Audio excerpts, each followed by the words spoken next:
New York. Tonight. A $1 billion empire breathes through a paper straw. Imagine the steady pulse of a hospital monitor.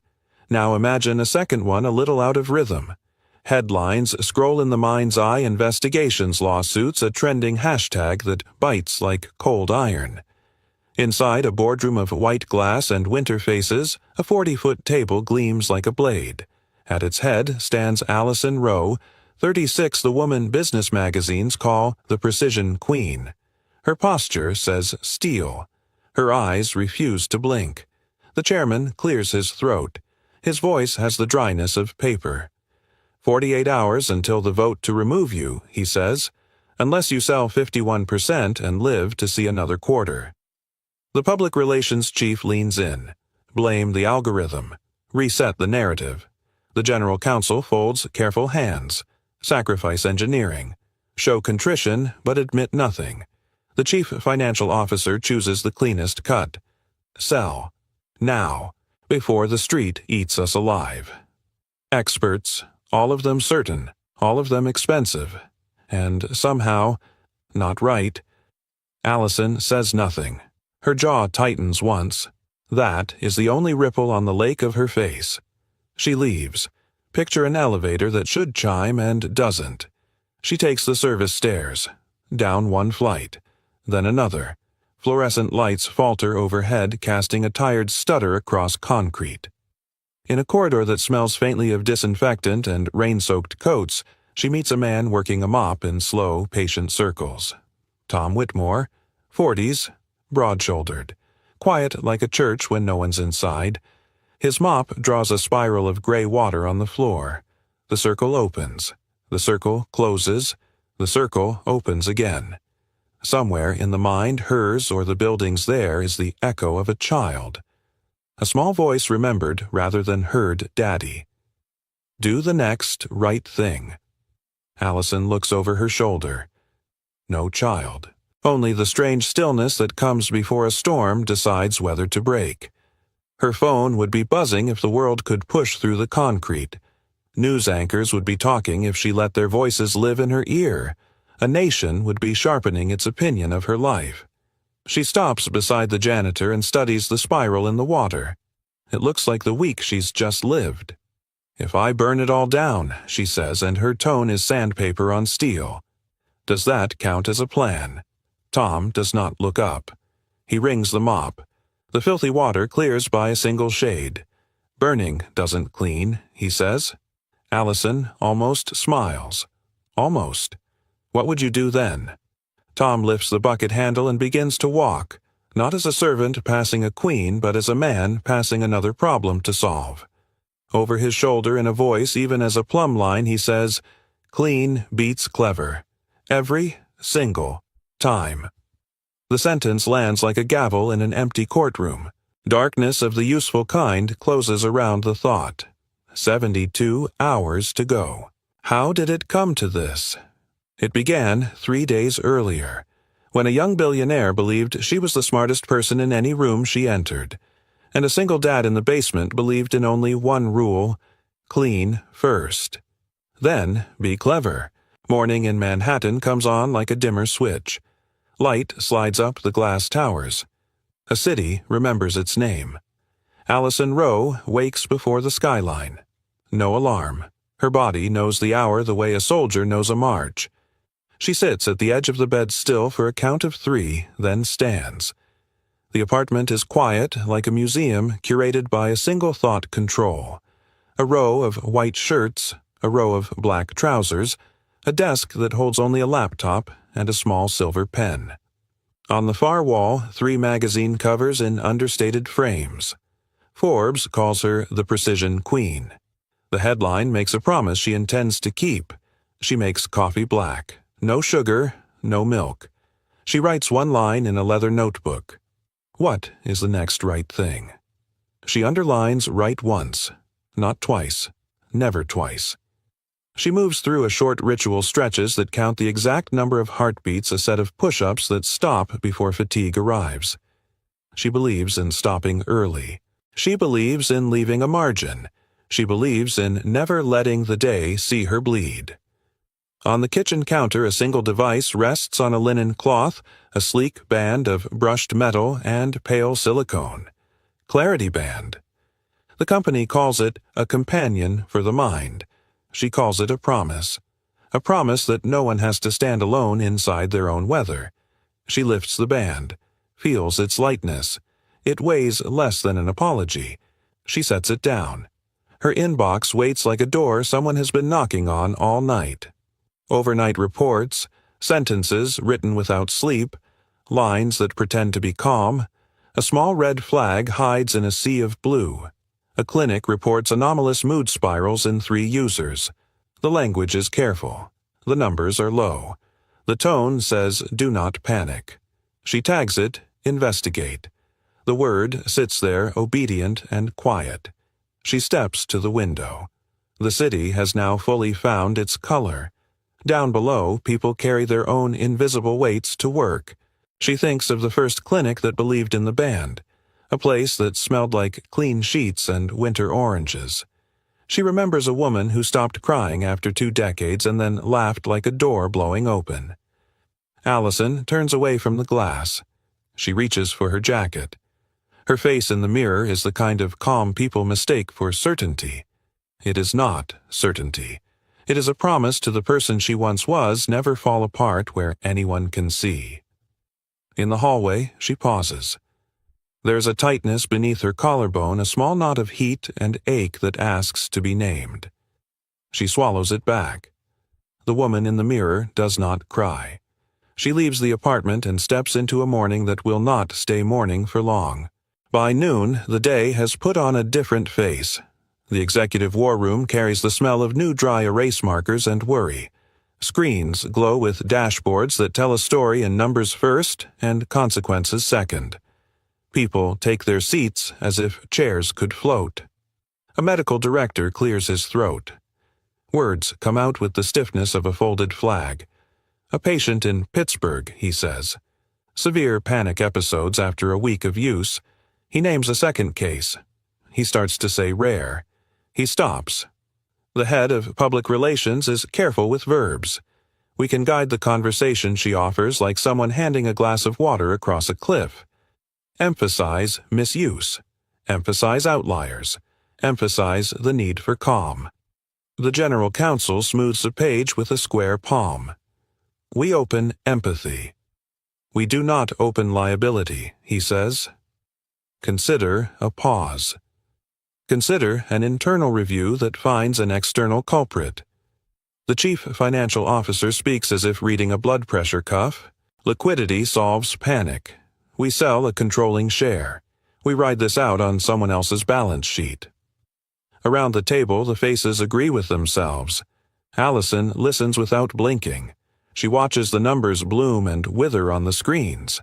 She looks for a sentence that feels like oxygen. On the wall behind her, a digital clock begins a quiet countdown set by a board assistant who believes in schedules more than miracles. 72 hours until an emergency vote. 48 until a formal motion to remove her if she resists a sale. Someone asks about language for the press. Someone asks about a governor who wants a quote by 5. Someone asks if they should push a story that blames an update from a third-party data partner. Allison thinks of the linen cloth on her counter.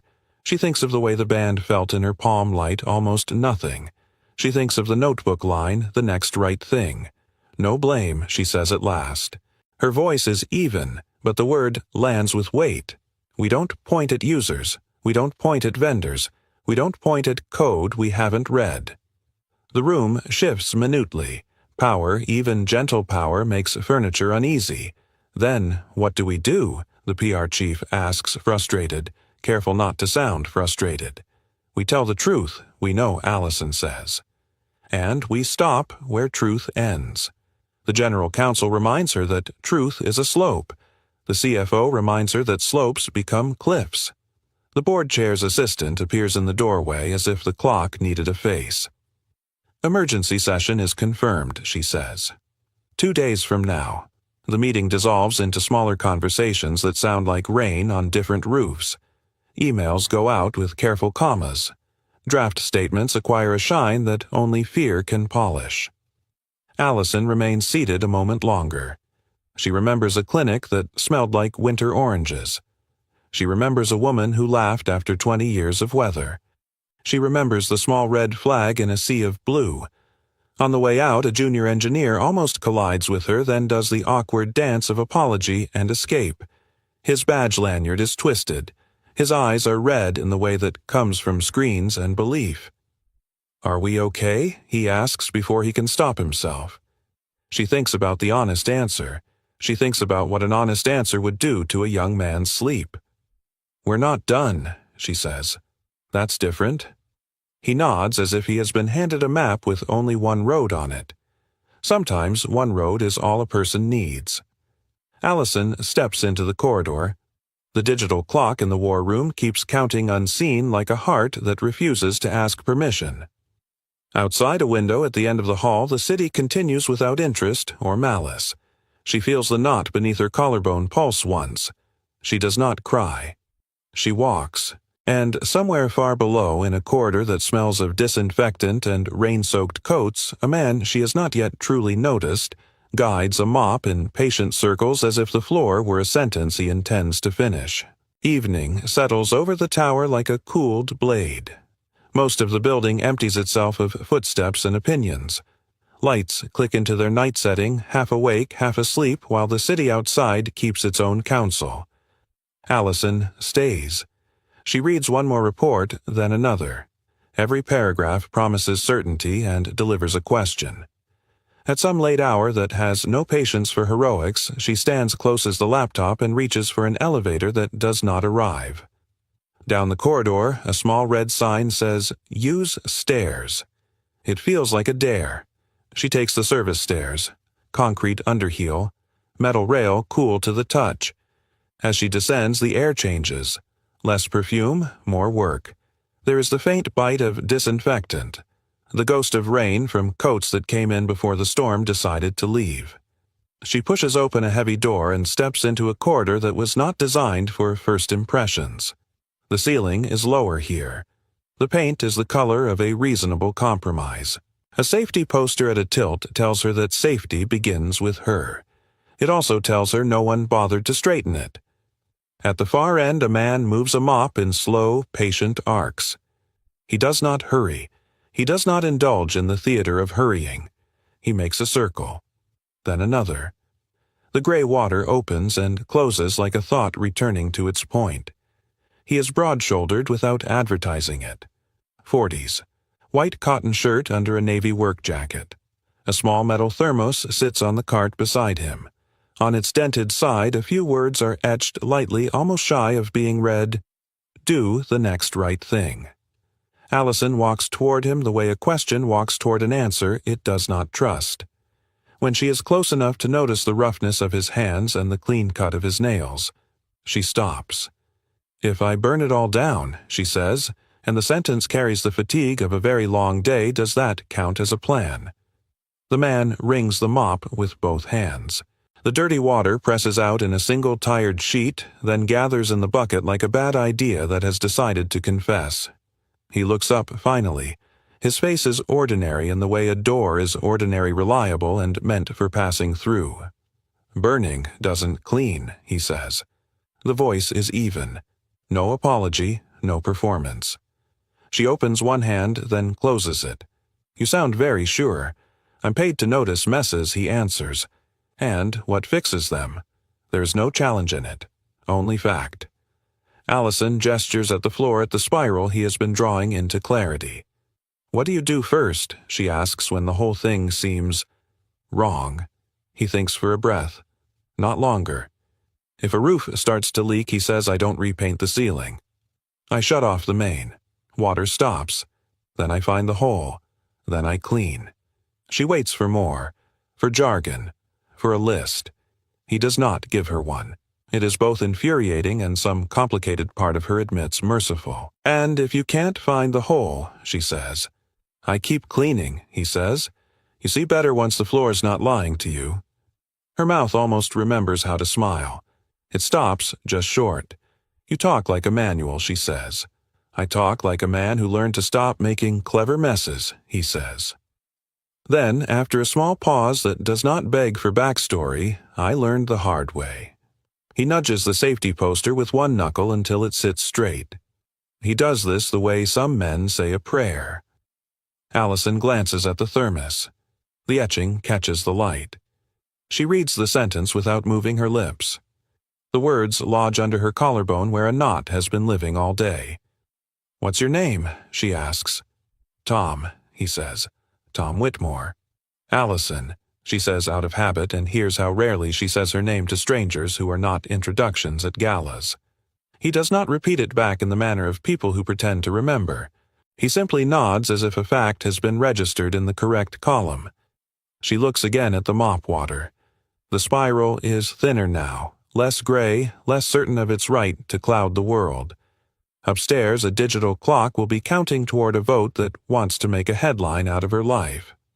Down here, a man has decided that clean is more useful than clever. "If you were me," she says, "would you sell the company?" Tom sets the mop head back into the bucket and lifts the handle. "I don't know your board," he says. "I don't know your market. I don't know your sleep."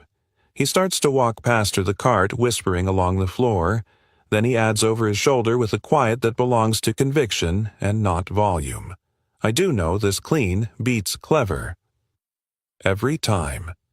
She stays where she is and watches him move away, turning a corridor into a line of work completed. At the corner, he pauses, adjusts a crooked exit sign so it points where exits actually live, and disappears.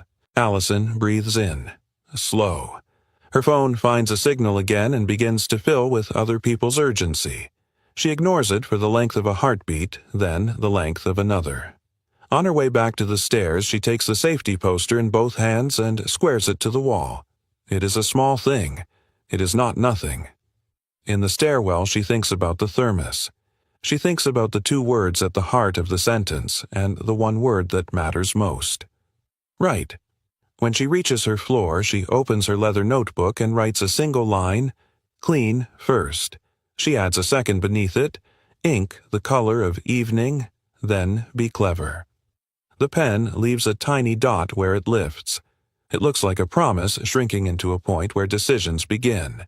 Somewhere below, a bucket of water clears by a shade. Somewhere above, a clock reduces itself by 1 minute. And Allison Rowe, who has been called the Precision Queen by people who love crowns, chooses for tonight to believe in brooms. Evening leans on the city until the lights admit defeat. Up in the glass tower, Allison's floor glows like a stubborn idea. Far from that glass, in a small rental on a street that could belong to 1,000 American towns, a different light holds steady in a kitchen window. Tom Whitmore washes a frying pan by hand. He does it the way he does most things, quietly, thoroughly, without speaking to the room to prove he's in it. On the table, a row of index cards waits like little squares of order. Each card carries a simple sentence in black marker. Homework, 10 minutes, breathing 4 and 6 out, brush teeth, 2 songs worth of time. Next to the cards, a small metal thermos with a dent on one side. 3 words etched into the steel. Do the next right thing. Lily sits at the table, thin shoulders inside a gray hoodie. She counts a set of colored beads from one dish to another. Her lips move as if she is telling the beads a story they have heard before. When she reaches the blue bead, she stops, lines it up carefully, and starts over. There is comfort in redoing what the world can't spoil. "Timer," she says without looking up. Tom dries his hands. He taps a kitchen timer, then places it where her eyes can see it grow smaller without becoming mean. 10 minutes, he says. Then we switch to reading. She nods. That is enough. The pan goes on the rack. The towel goes on the hook. He checks the front door for the second time. He checks the list for the third. Routines are not cages here. They are bridges. From a drawer, he takes out a small wooden box. It looks unimportant until he opens it. Inside, an old sketch on engineering paper. Lines and angles. The humble beginning of a device for calming storms inside the mind. The sketch is dated 8 years ago. 2 names at the bottom, side by side in careful print. Thomas Whitmore, Claire Whitmore. Under the sketch, a letter on soft, off-white stationery. The fold is worn. The address line is never written. His fingers rest on it without moving it. He still has not decided whether keeping a letter can be a kind of sending. Dad Lily says. He turns. Here. She holds up a book. The cover shows a girl on a bicycle underneath a sky that is obviously about to rain. Pages 11 to 14, she says, and then adds like someone who has learned to make requests count, please. He smiles. Please is always yes. He sits beside her. He reads in a voice that has learned not to hurry. When the girl in the story meets a hill, he pauses long enough for Lily to anticipate whether she will pedal or coast. Lily taps the page once the way she does when she wants the world to imagine the answer with her. They agree without saying it that the girl will push. The timer clicks. Lily closes the book, then opens it again and slides a finger under one sentence as if underlining it with skin. Tom feels his chest change temperature by 1 degree. He calls that feeling gratitude so he can hold it without breaking it. After reading, they stand by the sink together. Lily brushes her teeth while he mouths the count. 2 songs worth of time, she repeats in silence. He thinks of his wife's voice singing nonsense words to a baby years that feel like a room he can still step into if he keeps the door cracked. Back at the table, Lily points to the next card. Breathing 4 and 6 out. They do it together. 4 counts in, 6 counts out.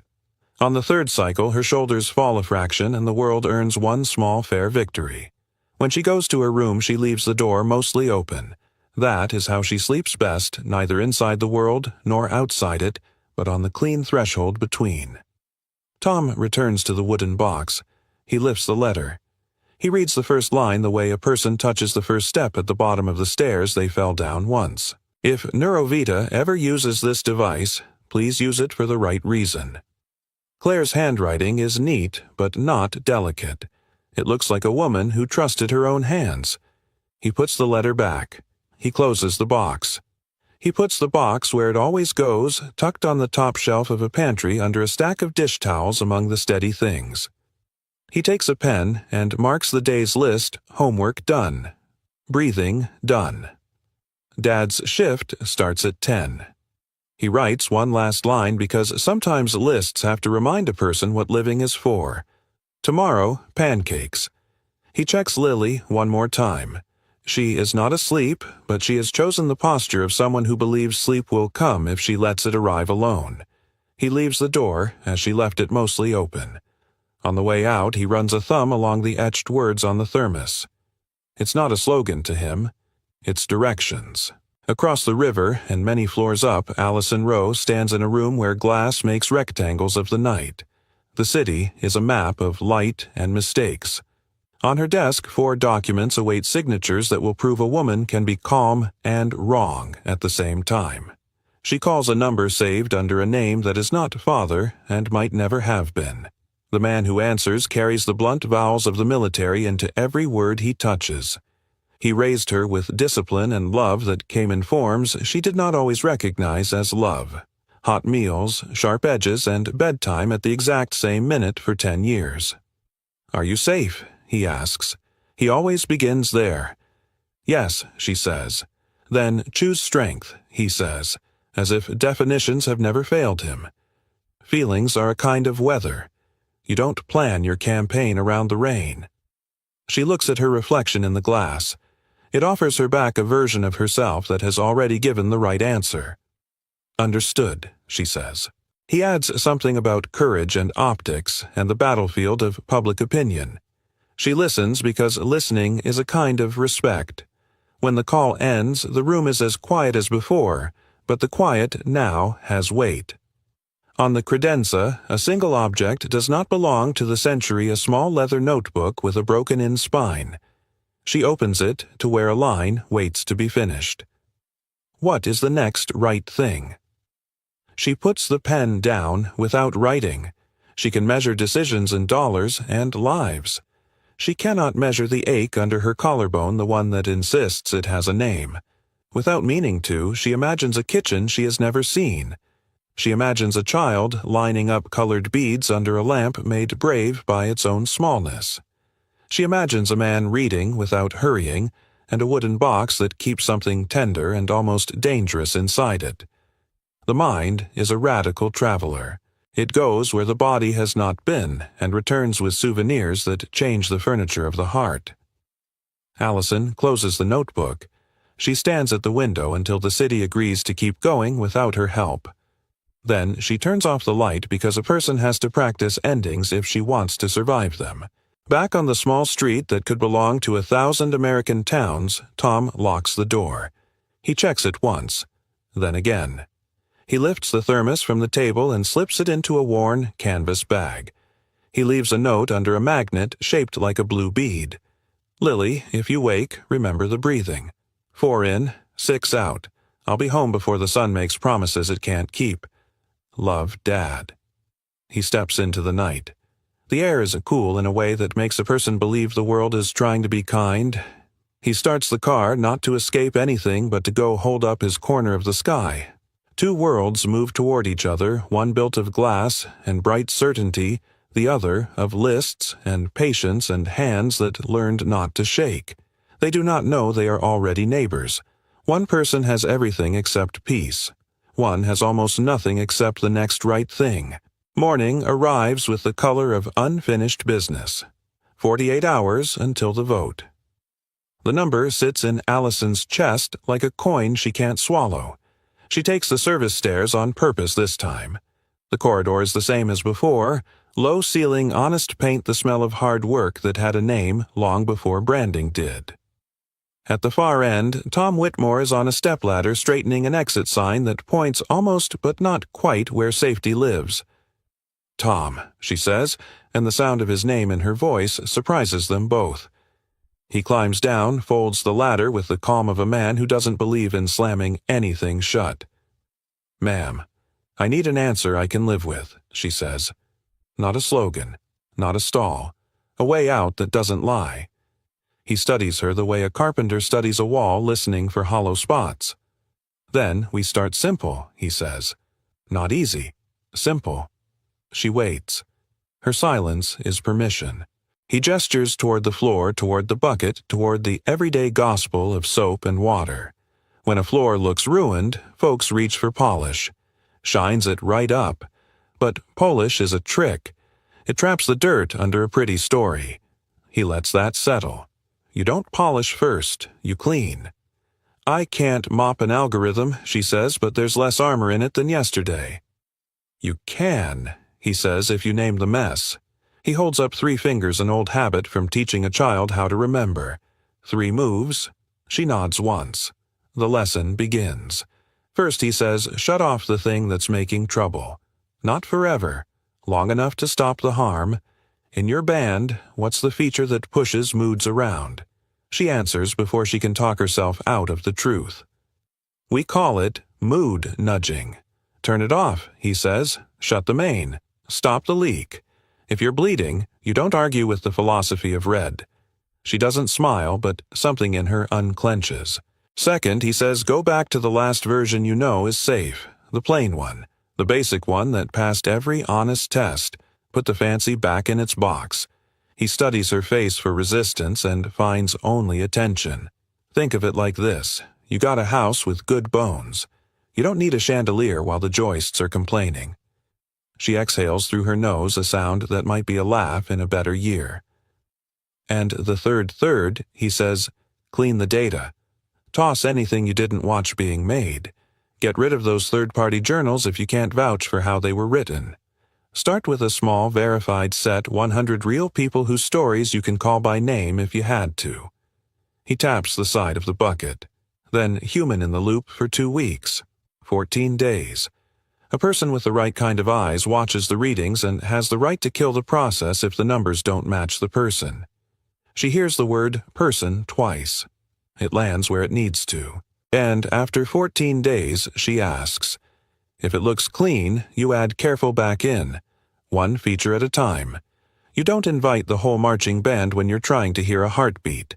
She lets the picture do the work of the sentence. Turn off the nudge. Go back to safe. Clean the inputs. 14 days with a human hand on the switch. This will look like an admission, she says. The board will call it weakness. It will be care, he says. They can call it what they like. She studies the man who will go home to a kitchen that runs on index cards and kindness. What if it fails, she asks. Then it fails, honestly, he says. And an honest fail is a map. A polished lie is a maze. Something old inside her, older than power, older than press, recognizes the shape of a vow worth making. She opens her leather notebook. She writes without looking down, as if the page should meet the words halfway. Shut the nudge. Return to safe. Clean the data. 14 days. Human hand. Kill switch. Tom watches the letters appear the way a farmer watches first rain darken dust. He does not look proud. He looks relieved. Where did you learn to think like this? She asks, then adds, careful not to pry. No one talks this way in rooms with glass walls. I learned to stop trusting Shine, he says. There's a quiet that suggests a story that belongs to someone who can't tell it back. Someone I loved taught me simple before clever. I wasted time arguing with the order. I don't anymore. She closes the notebook and slips it into her jacket. I'm going to do it. Today, he says. He doesn't shape it like a question. Today, she answers. I'll announce an internal pause. We'll revert to the basic build. We'll strip out the third-party journals. We'll set up a 14-day watch with authority to shut it all down in a breath. She hears herself and feels the sentence put its feet on the ground. Good, he says. Then, because relief can be a kind of danger, he adds, start small. Pick volunteers who trust their own voices. People who won't hand you their lives just because you asked nicely. I know a clinic, she says softly. It smells like clean sheets and winter oranges. Tom doesn't ask why. He recognizes the tone of a memory that keeps its own keys. She reaches for the exit sign he straightened, tests its steadiness with her fingertips. Thank you, she says. If this works, if we survive. He stops her with a small shake of the head. If it works, it's because you chose clean when clever was louder. He picks up the folded ladder, and because you stopped calling harm a PR problem. She steps back, giving him the corridor the way you give a man his craft. On her way to the stairs, she looks once more at the thermos on his cart. The etched words catch a blade of light. Do the next right thing. Tom, she says. He looks up. You said 3 moves, she says. There's a 4th, isn't there? Always, he says. Tell the truth you can prove. Stop where truth ends. Let the rest wait until it's clean enough to touch. She nods. It is both a plan and a prayer.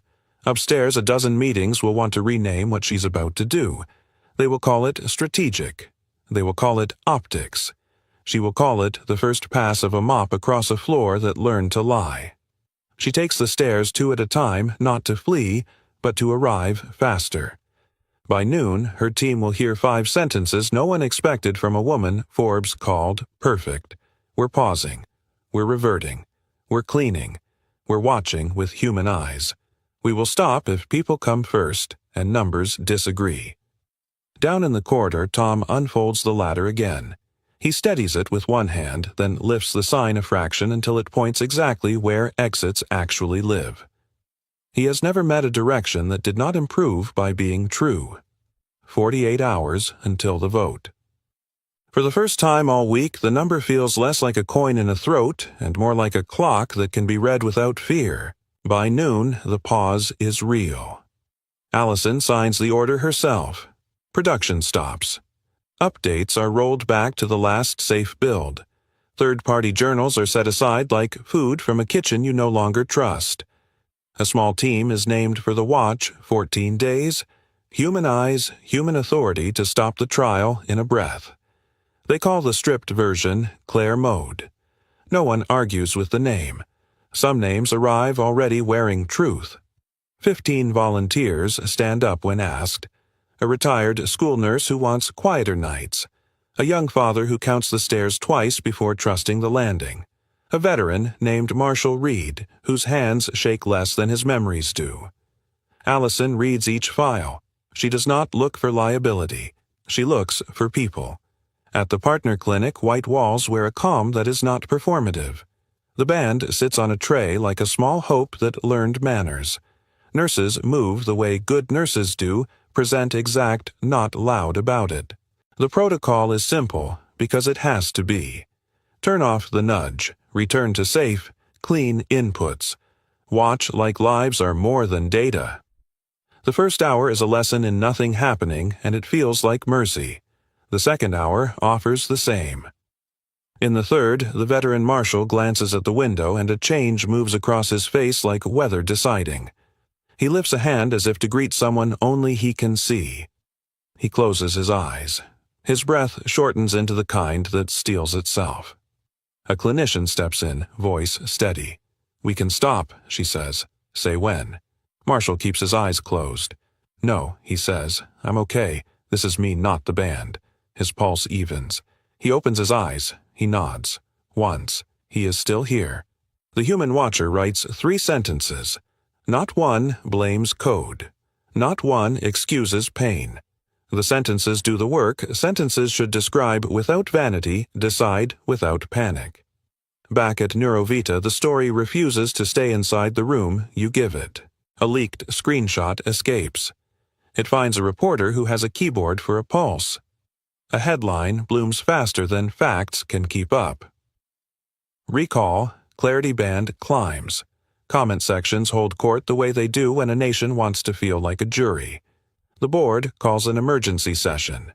A digital clock appears in the corner of the executive war room, counting down toward a vote.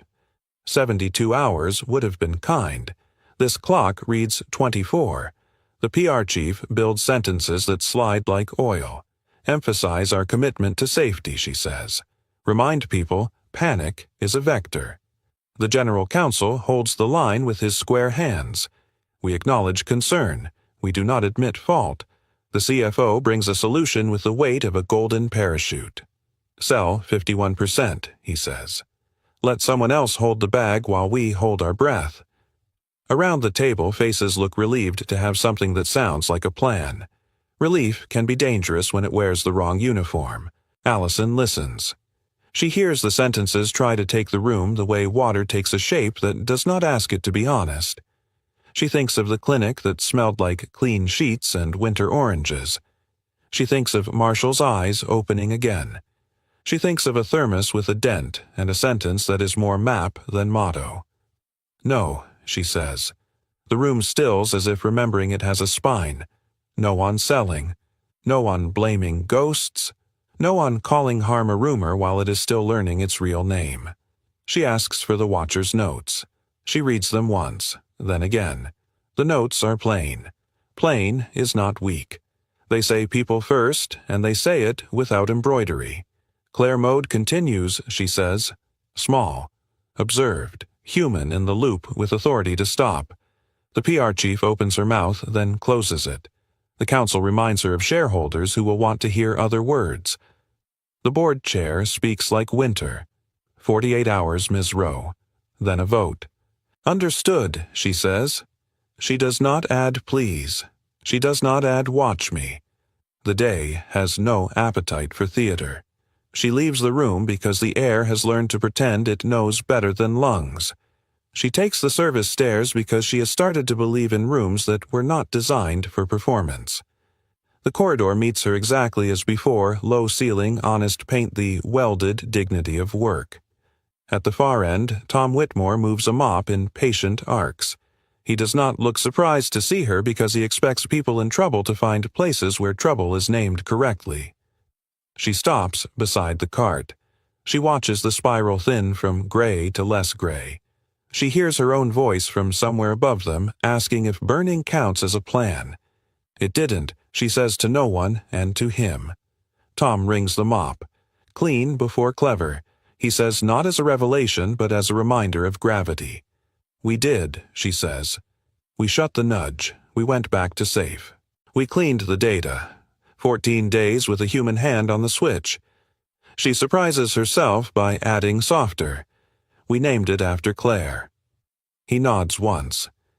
If gratitude can be quiet, this is what it sounds like when it decides to be a gesture instead. One of the volunteers had a moment, she says. He held. The notes are clean. The internet is not. Internet never mopped a floor, Tom says. It shines things. It doesn't clean them. She laughs, but only with the edge of a mouth not used to the posture. The board wants a sale, she says. If I refuse, they'll vote. What are you refusing? He asks. Lying in a more expensive voice, she says. He studies her the way a mechanic listens to an engine without opening the hood. Then, keep refusing, he says, and keep cleaning. She breathes in. The air in this corridor does not lie about what it is. She looks at the exit sign he straightened earlier. It still points where exits actually live. What if the next hours go badly? She asks. What if we're wrong? Then you stop, he says. And you tell the truth, you can prove. Then you try again when the floor is fit to stand on. Doesn't make you weak, makes you useful. There is a silence that feels like a room returning to itself. When she speaks, the voice belongs to a person who has finally chosen which weight to carry. Thank you, she says. Don't thank me, he answers. Thank the order of things. It was here before either of us and will stay after. She turns to go. At the stairs, she stops and looks back. Marshall, she says. The veteran. He stayed with us. He said the panic was his, not the band's. I'm holding on to that sentence. Good sentence, Tom says. It knows its job. She climbs. The corridor falls away behind her, bringing the city's noise back by inches. Upstairs, the clock keeps its quiet arithmetic. 23 hours now, then 22. Time does what time was hired to do, move forward without asking who deserves it. That evening, Allison stands in the clinic doorway while Marshall signs the end-of-day form with a hand that no longer shakes. He looks up at her as if to confirm the day happened. It's better, he says. Something about being watched by a person who knows my name. Helps. She nods. She says his name back to him and means it. On the drive back, the city looks less like a courtroom and more like a place where kitchens make dinner. At Neurovita, draft statements multiply like mirrors. She chooses 5 sentences for morning that she can stand behind without needing to wash afterward. We paused. We reverted. We cleaned. We are watching with human eyes. We will stop if people come first and numbers disagree. She writes them on a card in her own script. She keeps the card. She does not hand it to PR. Words earn the right to be spoken by the one who will pay for them. Near midnight, fatigue knocks once and enters. She tries the elevator and finds it working. She steps in and presses the button on instinct for the floor where glass is a promise. The doors do not close. She steps out. She takes the stairs. Down in the corridor, Tom aligns a stack of folded towels on his cart until the edges agree with each other. His thermos sits with its dent forward, the etching catching a sliver of light like a compass point. Do the next right thing. The building breathes. The board breathes. The city breathes. Allison writes one more line in the leather notebook she carries like a spine. If this fails, let it fail honestly. She adds a second line beneath it. If it works, let it be, because we cleaned first. The clock steals another minute and does not apologize. Somewhere, a man with quiet hands decides to trust morning. Somewhere else, a woman who has been called perfect chooses something better. She chooses clean. Night returns to the tower with its pockets turned out. Most floors darken. A few refuse. Allison's floor is one of the stubborn ones holding light the way a hand holds the last match. She stays late because leaving would feel like admitting the day won. She reads the watcher's notes again, line by quiet line, plain sentences that value people over polish. The 5 statements she wrote for morning sit on a card beside her pen. We paused. We reverted. We cleaned. We are watching with human eyes. We will stop if people come first and numbers disagree. They look small. That is their strength. The elevator doors open when she calls them, but she does not step inside. She takes the service stairs instead, choosing the route that does not pretend to be a privilege. The air grows cooler, more honest as she descends. Paint turns into the color of compromise. The ceiling lowers as if bowing to work. The janitorial closet door is ajar. Inside a row of hooks with canvas bags like work-worn coats, a shelf of supplies labeled in permanent marker, a time-worn bulletin board with the word Community at the top, and a curl of paper half detached from the pushpin. Tom's cart is there squared and ready for morning. His thermos sits where it always sits, dent forward, the three etched words catching a sliver of light. Do the next right thing. She means to leave a note. Just a line. Thank you for the advice. She finds a pad of paper, then finds she does not know what name to sign it with the name on magazine covers or the one only 2 people ever used. A draft reaches into the room through a vent, lifts a single sheet from a canvas bag and lays it at her feet as gently as a hand. She bends to pick it up so it won't collect a footprint. It is engineering paper, the kind with quiet blue squares that promise to hold an idea steady. Across it, clean pencil lines shape the bones of a device for calming storms inside a mind. The architecture is familiar in the way your own handwriting is familiar when you see it on a note you forgot you wrote. At the bottom, 2 names gathered side by side with the care people use when they believe a joint signature is a kind of home. Thomas Whitmore, Claire Whitmore.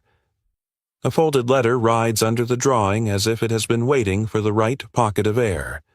The paper is soft at the edges, the fold nearly tired of its job. She should put it back. She knows that.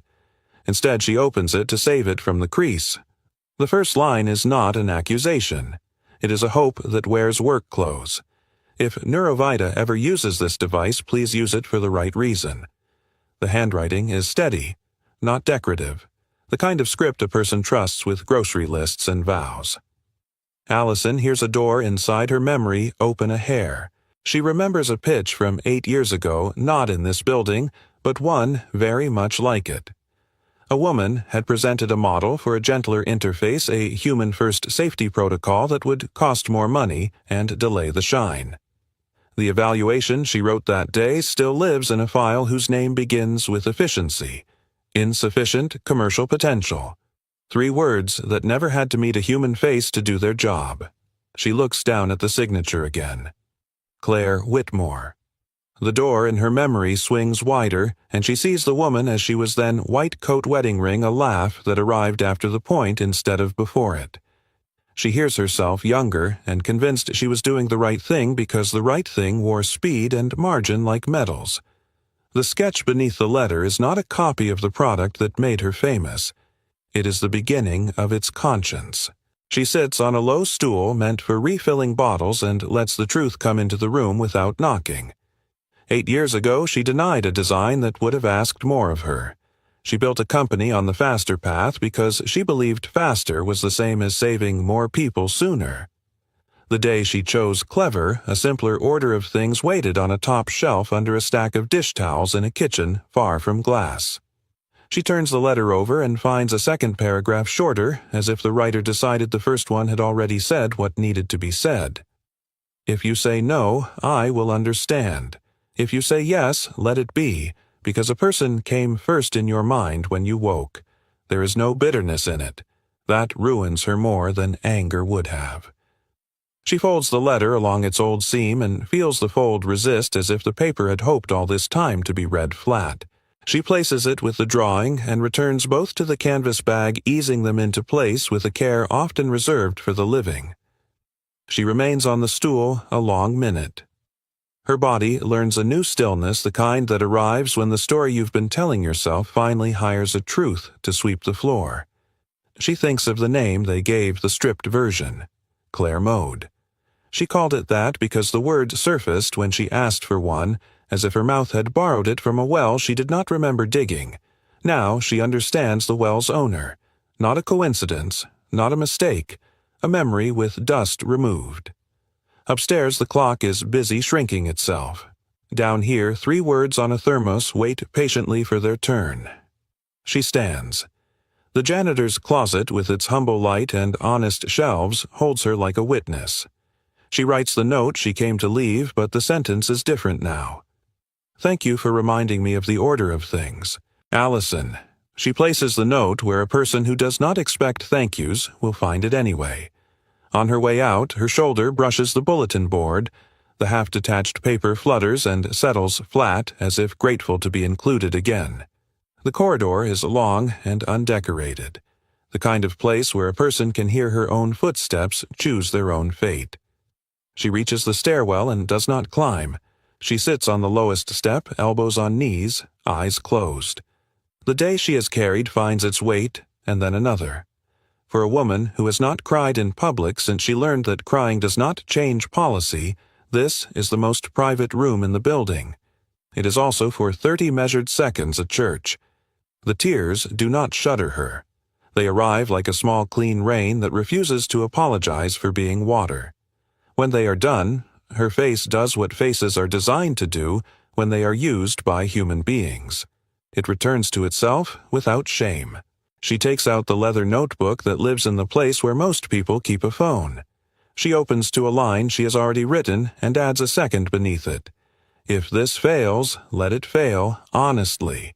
If it works, let it be, because we cleaned first. She adds a third, unavoidable in the company of those two. And let me make amends with my hands, not only my mouth. She stands and climbs.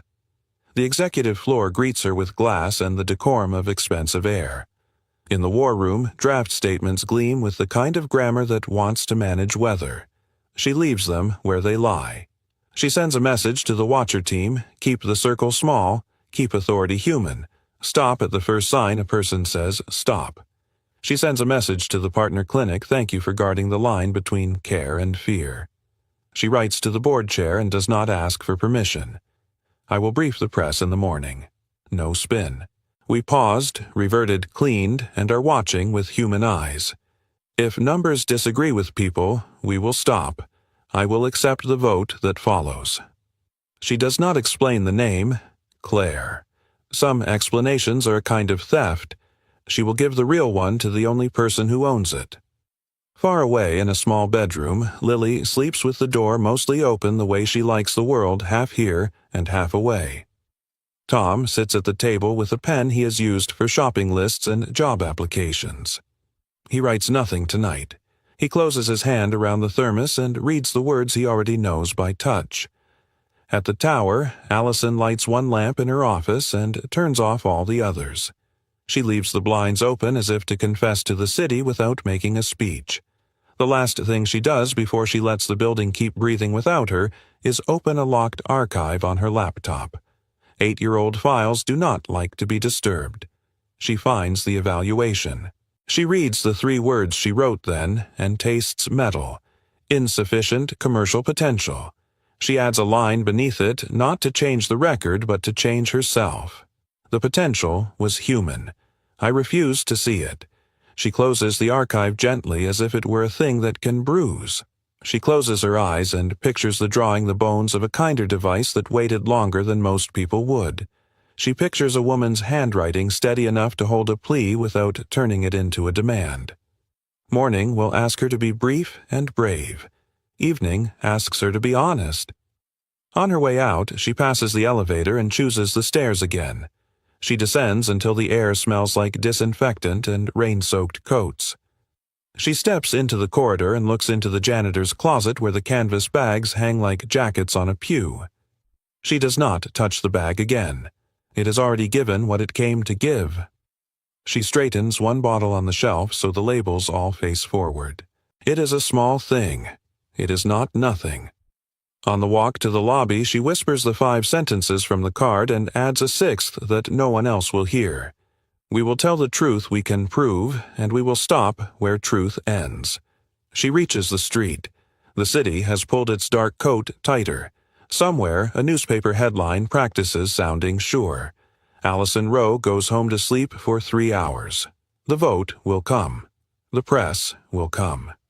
Before both arrive, there will be one more conversation in a corridor with a man who believes clean is a verb you do with your whole life. For now, the building rests. The letter rests. The thermos waits. And a woman who has spent years winning rooms she did not need to win finally decides which person she wants to be when the door opens next. Dawn comes on thin and honest. The cemetery is small, the kind that belongs to a town more than a map. The grass holds last night's dew the way a secret holds light. Allison walks between stones with the caution of someone entering a room she has no right to own. She finds the name because promises have landmarks. Claire Whitmore. 2 dates, a dash, a life that did more than the arithmetic admits. Allison places a dented thermos on the granite. The etching faces the morning. Do the next right thing. She breathes once as if to test whether the air will allow vows. I can't rewind, she says, and her voice does not ask for a choir. I can only put the order of things back where it belongs. There is no answer because graves are not built to argue. Still something in the quiet grants permission. She leaves the thermos where it sits as if it were always meant to be there. She turns back toward the day that has been waiting to be told what to do. The tower greets her with its ritual of glass and opinions. She ignores the elevator on purpose. The service stairs accept her without ceremony. At the familiar corridor low-ceiling honest paint, Tom Whitmore is setting a stack of folded towels into a line that satisfies his sense of mercy. He looks up when she stops. He does not look surprised. I read the letter, she says. I should have put it back without looking. I didn't. I'm sorry. He takes that in the way a field takes rain without debate. Better late than never, he says. Better with hands than with speeches. I named the stripped version after her, Allison says. Claire Mode. I thought the word just arrived. It didn't. It remembered. Tom nods once, a gesture that protects both gratitude and privacy. Then carry it right. I need more than a mode, she says. I need a way to keep us honest when business gets loud. She pauses, not for effect, but for accuracy. I'm forming a standing ethics circle, not a showpiece. Authority to halt anything that forgets why it exists. I want you as an independent advisor, no corporate title, no power games, your hours on your clock. If you accept compensation, let it route to a fund in Claire's name. If you don't, I'll respect that too. He considers not the flattery, but the architecture. You'll listen when it hurts, he asks. Yes.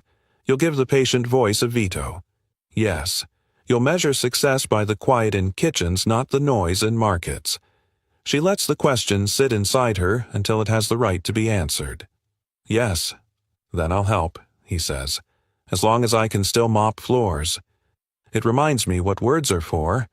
Deal, she says. There is a small relief in her chest, like a door that had been taught to stick, learning it can glide. She starts for the stairs, then looks back. If I fail at any of this, I expect you to say so out loud. I will, he says, kindly if I can, plainly if I must. By late morning, the executive war room is full of faces that know how to practice neutral. Cameras wait like open mouths. Allison steps to a lectern that refuses to pretend it's a shield. She does not look at the chairman. She does not look at the clock. She looks at the middle distance, the place where people imagine their way toward each other. We paused, she says. We reverted to the last safe build. We cleaned our inputs. We're watching with human eyes for 14 days with authority to stop in a breath. If numbers disagree with people, we will stop. The room hears sentences that do not reach for polish before soap.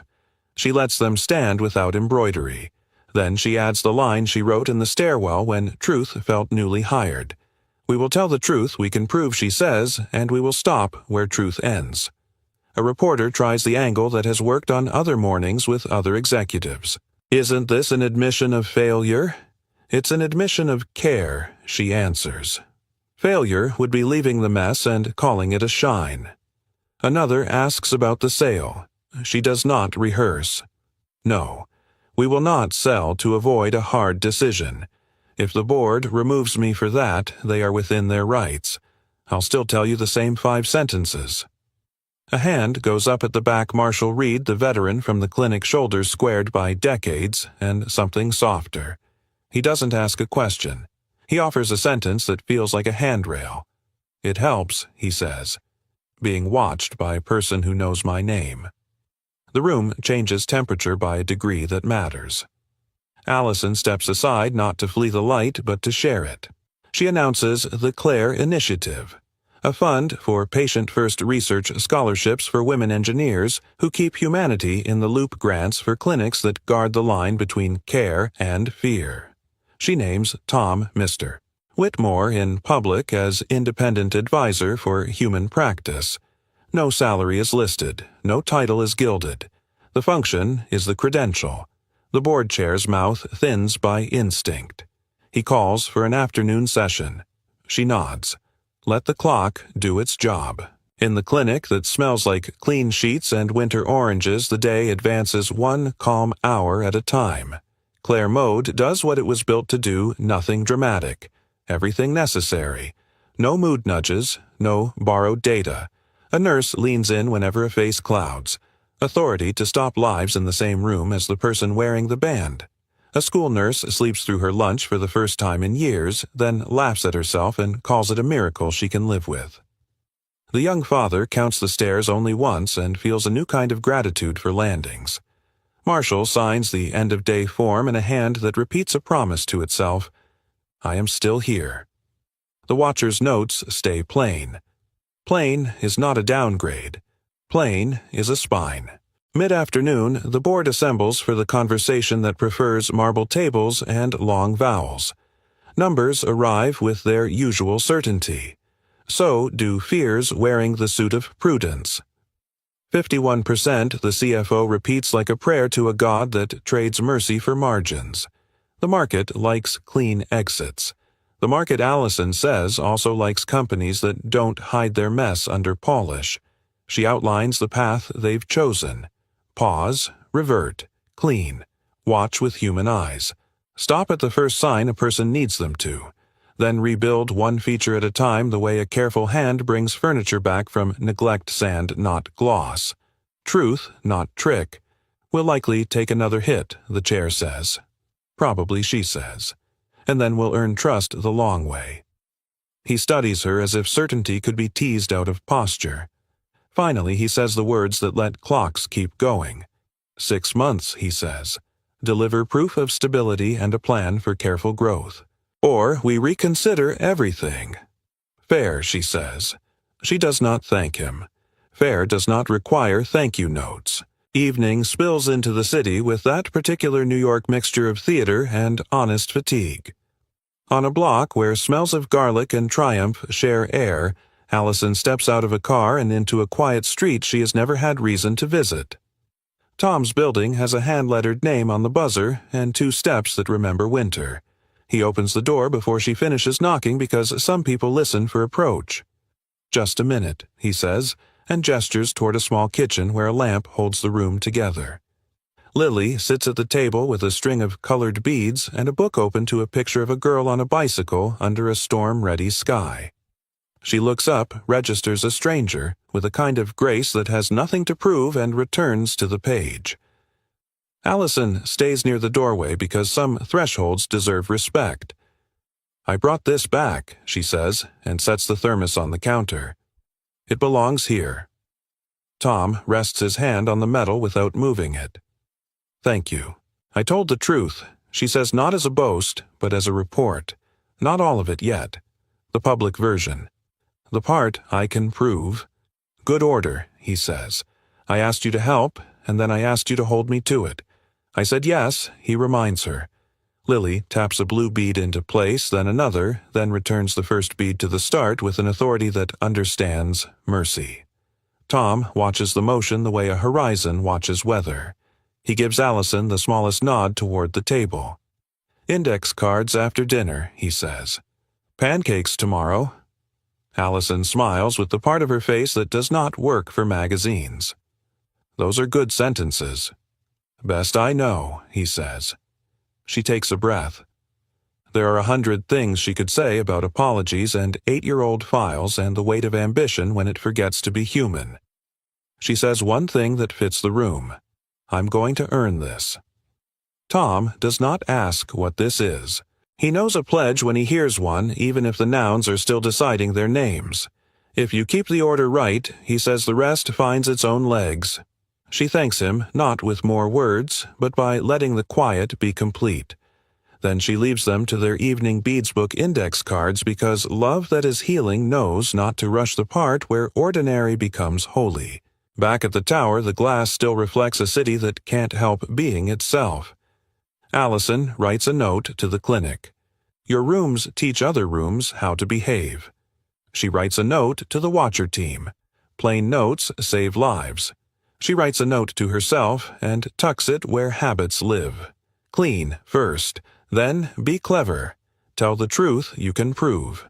Stop where truth ends. For the first time in days, she imagines a future without checking for exits. Not a triumph, not a headline.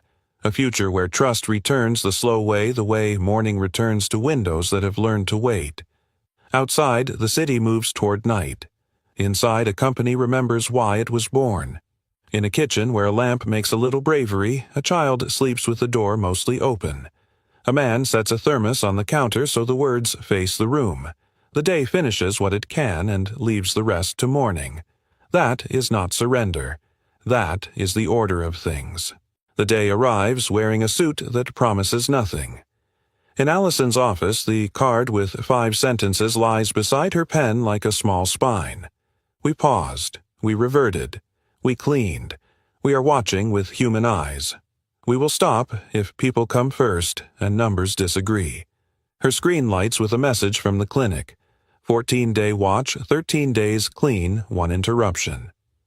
A volunteer felt the panic rising like a fast elevator. The human watcher halted the session, sat with him until air returned to the room, recorded the moment without drama. The participant asked to resume the next day. He used the phrase, "Thank you," for the hand on the switch. Allison closes her eyes. The news is neither triumph nor disaster. It is proof of a system doing what it said it would do. She takes the service stairs. On the corridor's familiar floor, a pale ring remains where yesterday's mop finished its work. Tom Whitmore is not there. He has been called upstairs. The boardroom waits with its long table and its cultivated neutrality. Directors take the seats that make them taller. Advisors sit at the edges like weather. Harold Pierce, the chair, calls the session to order. His tone says winter. This is the vote, he says. The market will read it before we finish reading it ourselves. He moves to the first motion cell, 51% secure liquidity convert fear to someone else's balance sheet. He frames it as prudence. He wraps prudence in duty. Before the secretary can call the roll, Allison stands. She does not look at the cameras. She does not look at the clock. She looks at the center of the table where no one ever places a cup. I have news from the clinic, she says. 13 clean days. 1 interruption. Our watcher halted the session. The participant is well. He asked to continue. A director seizes the opening. So the device caused panic. The device met panic, she says, and did not make it worse. Humans held the line. That was the point. The PR chief whispers that the public-facing version of that sentence could wear softer shoes. Allison ignores the whisper. Shoes do not save people. Harold lifts a hand. Regardless, the market dislikes ambiguity. The market isn't wearing the band, she says. He leans back. Our duty is to the shareholder. Our duty, she says, and the word chooses a deeper register, is to the person in the chair before we print anything for the person in the chart. The general counsel clears his throat with the shape of caution. Ms. Rowe, there are statements we can make that plain ones, she says, or none. A door opens without drama. Tom steps in and takes a seat at the back where Light forgets to pose. He does not belong to this furniture, and that helps. Allison gestures toward him with the smallest motion a hand can make and still be seen. Mr. Whitmore has agreed to serve as an independent advisor for human practice. No title, no salary. Authority to stop what forgets why it exists. Harold's mouth thins. Are we voting on poetry now? We're voting on whether the ethics circle has teeth, she says. Whether a human veto lives inside the room where decisions learn to dress themselves. The CFO returns to his hymn, 51%. Today. Allison does not raise her voice, she raises her standard. I propose we vote on a different motion. First 6 months of runway, no sale. Embed the ethics circle with the authority I just named. Tie executive compensation to patient outcomes during this period, sleep quality, panic reduction adherence, the quiet metrics kitchens understand. Then revisit with data and faces. Silence arrives with edges. Someone at the far end coughs into a cuff. Somewhere outside, a siren practices importance. A director who usually chooses the safe side of history looks at the papers in front of him as if they might confess. What guarantees do we have? He asks that your path ends anywhere, but in another speech, none, Allison says. Just the order of things. Clean before clever, people before narratives, and a system that stops at the first sign a person needs us to. Harold signals to move the vote. Before he can finish the gesture, a voice from the doorway asks for the courtesy of a minute. Marshall Reed stands there in a pressed shirt that remembers uniform. No one invited him. Someone let him in anyway. He does not look grand. He looks present. I wore the band, he says. I felt the waves start. The nurse watched me the way you watch a friend pick up a heavy box. She stopped the session. She said my name. The room got bigger. That's all I wanted to say. He turns to go, then stops. By the way, he adds I slept last night. I don't need a parade for that. But I won't vote to sell the folks who gave me that sleep to someone who calls panic a rounding error. The room exhales in small parts. Harold thanks him with the stiffness courtesy uses when sincerity beats it to the seat. Allison does not steal the moment for her own argument. She lets it live exactly as it is, a sentence that knows its job. Harold nods to the secretary. Call the vote on the sale. The roll begins. Yes, yes, no. Undecided becomes yes. Another becomes no. The tally leans toward the door that says exit. Before the final name, an independent director who hasn't spoken in months asks a question no one expected to hear in this room. If we sell today, which person do we tell first that we chose speed over their face? No one answers. Answering would cost something they hadn't planned to spend. He votes no on the sale. The motion fails by 1. Harold lets the result sit with the dignity of arithmetic. Then, without giving indignation the oxygen it wants, he moves to Allison's motion. 6 months. No sale. Ethics circle with veto at the point of care. Compensation tied to patient outcomes. Revisit with data and faces. The roll begins again. Yes. No. Yes. Yes. A pause long enough to feel like weather. Yes. The motion passes. No one cheers. This is not that kind of room. But chairs shift like backs released from bracing. Harold looks at Allison the way men look at weather they respect but don't claim to like. 6 months, he says. Bring us proof without polish. Plain will do, she says. The meeting adjourns. Directors stand in 2s and 3s rehearsing versions of the outcome they can live with. Advisors collect papers that have learned nothing and everything at once. Tom waits until the room thins. He joins Allison at the table's center, where cups are not allowed, but the day makes an exception. You've got a hard 6 months, he says. I've had worse, she says, and surprises herself by knowing it's true. He places his thermos on the wood. The dent faces the ceiling lights. Hold the order, he says. I will, she says. If I drift, pull me back. I'll do it kindly if I can, he says. Plainly, if I must. They walk out together, not as a pair that needs announcing, but as 2 people keeping company with the same sentence.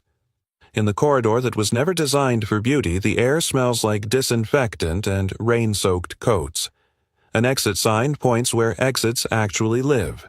Somewhere, a mop will draw a new circle on a floor that isn't lying anymore.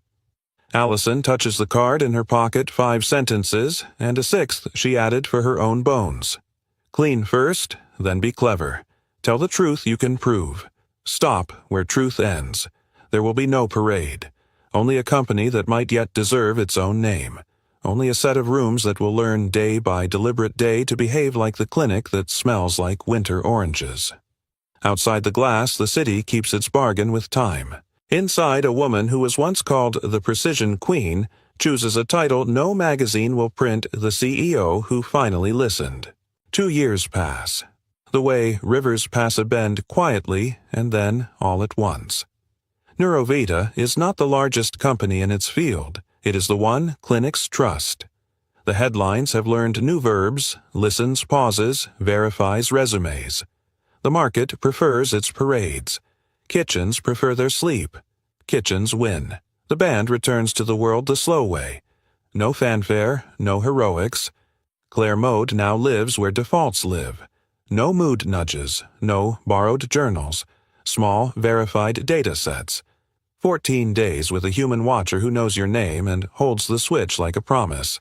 A retired school nurse naps at noon and wakes grinning like a child who got away with joy. A young father counts his stairs once and calls the landing what it is ground. Marshall Reed drinks his morning coffee and says aloud to no one, and to himself, I slept as if reporting good weather. The ethics circle meets every Tuesday in a glass room that forgot how to show off. On the wall, a short oath in plain print, clean before clever. People before narrative. Tell the truth you can prove.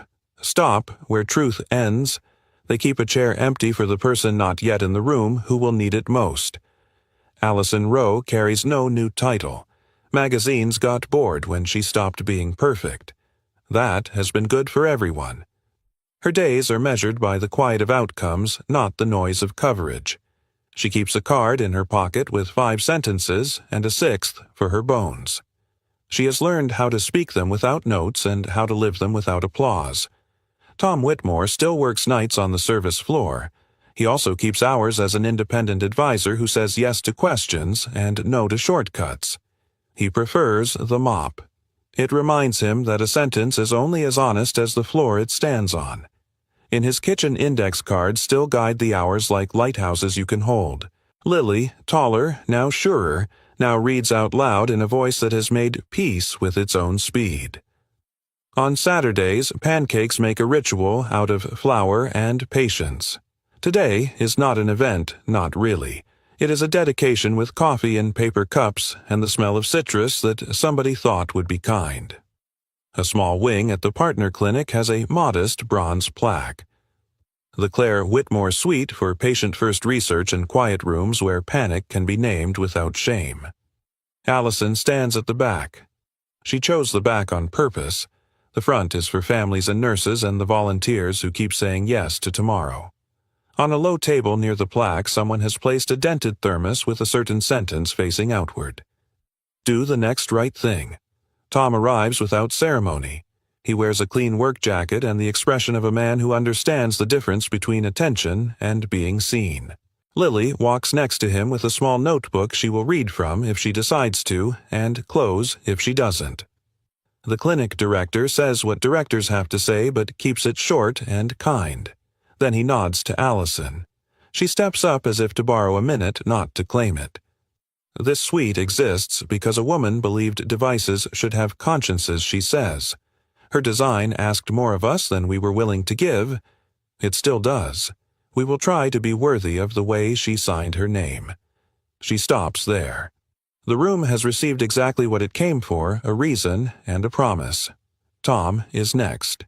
He looks at the plaque, then at the people, then at the space between. My wife liked directions, he says, not slogans. When the house got messy, we cleaned. When panic visited, we breathed. When we didn't know what to do, we did the next right thing. This place is for that order. He could say more. He does not. He sets the thermos on the windowsill where the sun can find the words and leaves it there as if it had always been waiting for this exact rectangle of light. A nurse reads 2 lines from a notebook about a patient who laughed for the first time in a long time and apologized for it and was told never to apologize for air. Marshall clears his throat. Exactly, one says thank you for ordinary mornings and sits down before anyone can call it a speech. There is no ribbon to cut.